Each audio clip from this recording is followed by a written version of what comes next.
Miss হবে না আপনার পছন্দের টিভি শো। দেখুন জি5 অ্যাপে একদম ফ্রি। এসব না গল্প উপন্যাস ওগুলোতে হয়, লাভ এট ফার্স্ট সাইট। আর তাছাড়া আমি শিওর আমার অন্য কাউকে আর পছন্দ হবে না। এই অন্য কাউকে মানে মানে আগে থেকেই কাউকে পছন্দ করে বসে আছিস তুই? হ্যাঁ, তুই আবার, আমি তো কালকেই বললাম কোথাও কেউ নেই, কিছু নেই, তো আমি যাবই না। কতবার উনি ফোন করেছেন আমাকে, প্রত্যেকবার ফোনটা রিসিভ করে আমি বলেছি সময় মতো পৌঁছে যাব, হঠাৎ করে তোর জ্বর চলে এলো, তাই তো? হ্যাঁ দিদি ভাই, সে তো হতেই পারে। মন ভালো না থাকলে না অনেক কিছুই হতে পারে, মনটাই আসল। মন ভালো না থাকলে জ্বর হতে পারে, মাথা ব্যথা হতে পারে, পেট ব্যথা হতে পারে। এসব কোথায় লেখা আছে তোর ডাক্তারির বইতে?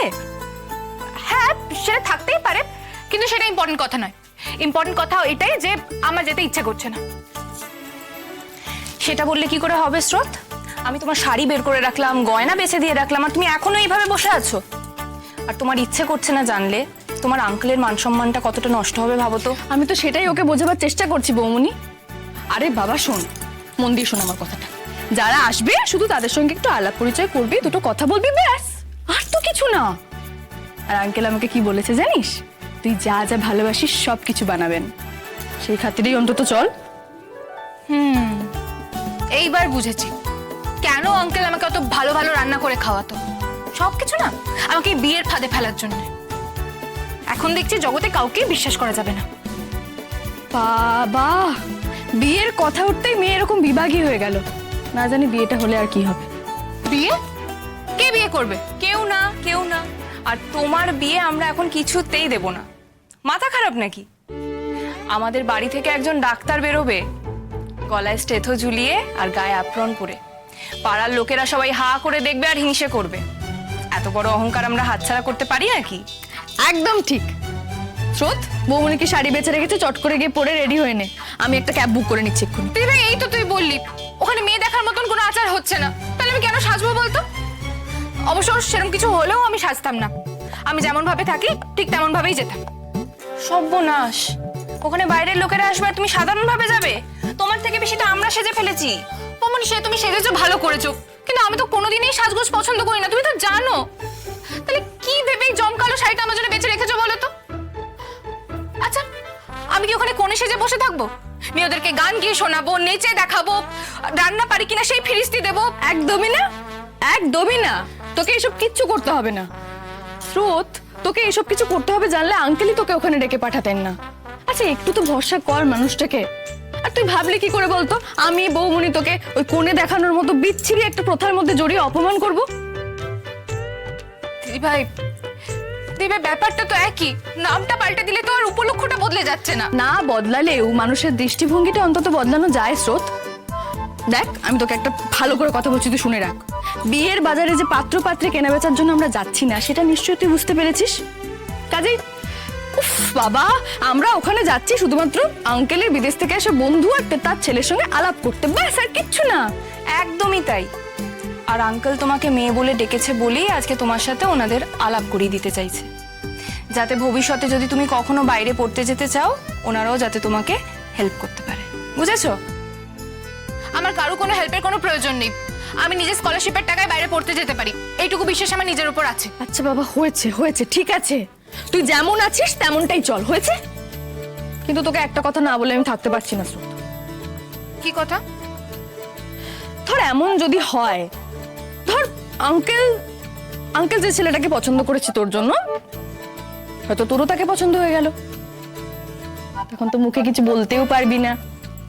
আর আমি শুনেছি এসব ভালোবাসা না চেপে রাখাটা খুব কঠিন। ইস দিদি ভাই, একটা অচেনা ছেলেকে আমার প্রথম দেখেই ভালো লেগে যাবে, এটা কি হতে পারে? এসব না গল্প উপন্যাস ওগুলোতে হয়, লাভ এট ফার্স্ট সাইট। আর তাছাড়া আমি শিওর আমার অন্য কাউকে আর পছন্দ হবে না। এই অন্য কাউকে মানে মানে আগে থেকেই কাউকে পছন্দ করে বসে আছিস তুই? হ্যাঁ, তুই আবার, আমি তো কালকেই বললাম কোথাও কেউ নেই, কিছু নেই, তো আমি যাবই না।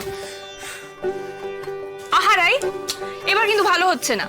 একেতেই মেয়েটা পাগলি, তার উপর তুমি আবার শাকনারি দিচ্ছ বারবার। না না স্রোত, চলো চলো, আমি রাইকে বকে দেবো, একদম ওকে খাওয়াবে না রাই, বলে দিচ্ছি।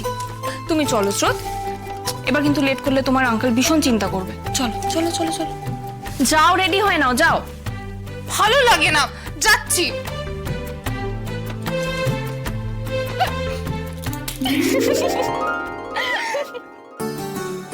আরে না না না, ঠিক হচ্ছে না, পাতাগুলোকে ঠিক করে কাট। আশ্চর্য, এভাবে কেউ ফুল সাজায়? হ্যাঁ, তোকে এতদিন শিখিয়ে কোনো লাভ হলো না।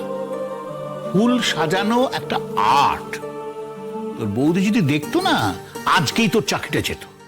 দিদিমণি বেঁচে থাকলে না আমাকে এসব কাজ করতে হতো না, এই ঘর সাজানোর দায়িত্ব নিজের হাতেই তুলে নিত। তা ঠিক, ও বড্ড খুঁতখুঁতে ছিল। দেখে তুই সর, আমি সব করে নিচ্ছি।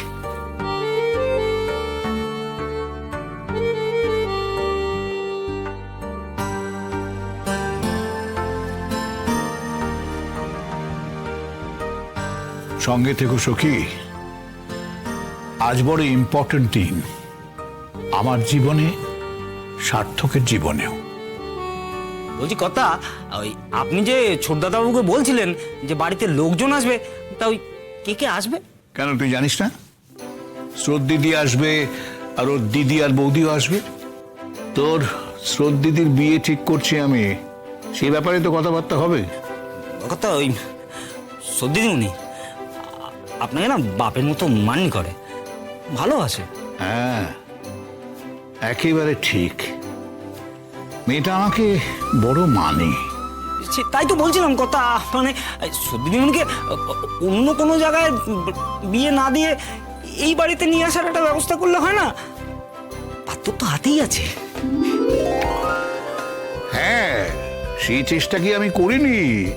তোকে তো বলছিলাম, কিন্তু সংসারে সব কিছু কি আর নিজের মন মতো হয়? যার হাত ধরে সংসারে আসতে পারতো, তার যদি সায় না থাকে আমি কি করতে পারি বল?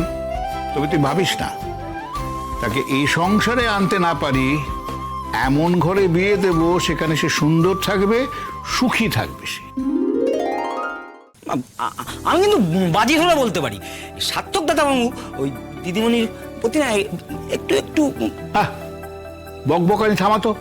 বলছি বাড়িতে লোকজন আসবে, এখানে বসে বক বক বক করছো। যা যা যা যা, ওদিকে রান্না বান্না গুলো দেখ। আমাকে বকা দিয়ে থামিয়ে দিলেই হবে? আমি বলছি দাদাবাবু, ওই সব দিদিমণি অন্য কোথাও গিয়ে কিন্তু ভালো থাকবে না। হ্যাঁ, কিরে আয় আয় আয়, বল কেমন হয়েছে? সাজানো গোজানো সব ঠিকঠাক আছে তো? তা এত সাজানো গোজানো কারণটা কি, সেটাই তো বুঝতে পারছি না। কোনো ভিআইপি আসছে নাকি? ওরে বাবা, মেয়ের পাত্রপক্ষ আসছে। মেয়ের বাপের কত চিন্তা জানিস? সোসাইটি যতই এগোক না কেন, মেয়ের বাপের চিন্তা যুগে যুগে এক থেকে যায়। এই বুঝি পান থেকে চুন খসলো, ভয়ে বুকটা দুরু দুরু করে ওঠে একেবারে। জি5 ডাউনলোড করুন আর সব এপিসোড দেখুন একদম ফ্রি।